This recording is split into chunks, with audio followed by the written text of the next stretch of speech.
ওনার মতো আসলে উনি তো আসলে লেজেন্ড, মানে উনি শিল্পীর চেয়েও অনেক বড় কিছু। আর বিশেষ করে লালন সঙ্গীতে, লালন গীতিতে উনি যে অবদান রেখেছেন সেটা তো আসলে অবিস্মরণীয়। আর পার্সোনালি উনি নাটোরের মানুষ, আমিও নাটোরের মানুষ।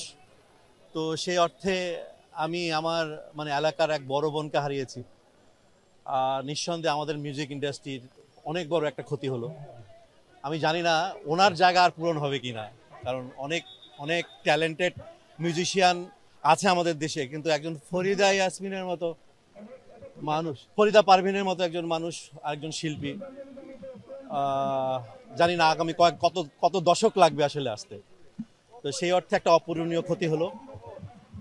আল্লাহ তার জন্য দোয়া, আল্লাহ তার আত্মার মাগফিরাত কামনা করি আমরা। আল্লাহ তাকে শান্তি দান করুন, জান্নাতবাসী করুন।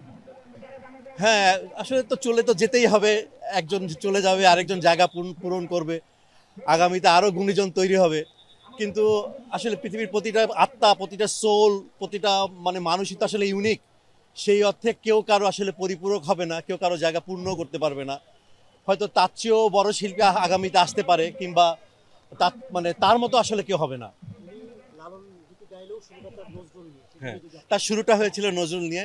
উনি আধুনিক গানও করেছেন, সব রকম গানই করেছেন, কিন্তু তার কণ্ঠে লালনের যে আবেদনটা ফুটে উঠেছে সেটা আর কেউ পারেনি আসলে, তার মতো করে আর কেউ পারেনি।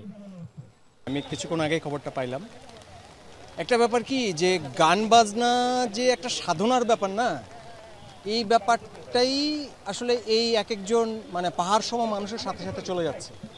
মানে আজকের দিনে গান বাজনা শিল্প সাহিত্য এমন সব হিসাবের একটা ব্যাপার হয়ে গেছে, এবং ইনারা এক একজন হয়ে ওঠার পিছনে যে 50 বছরের যে সাধনার যে যাত্রা, সেই যাত্রা থেকে আমরা যে কাইন্ড অফ এক ধরনের বিচ্যুত হয়ে গেছি, এটাই ভাবতেছিলাম অনেকক্ষণ দাঁড়ায় যে একজন ফরিদা পারভিন চলে যাওয়া মানে কিন্তু আসলে এককভাবে একটা ব্যক্তি চলে যাওয়া না, একটা সময় চলে যাওয়া, একটা পর্যায়ে চলে যাওয়া, একটা মানে মহাপ্রস্থানের মতো।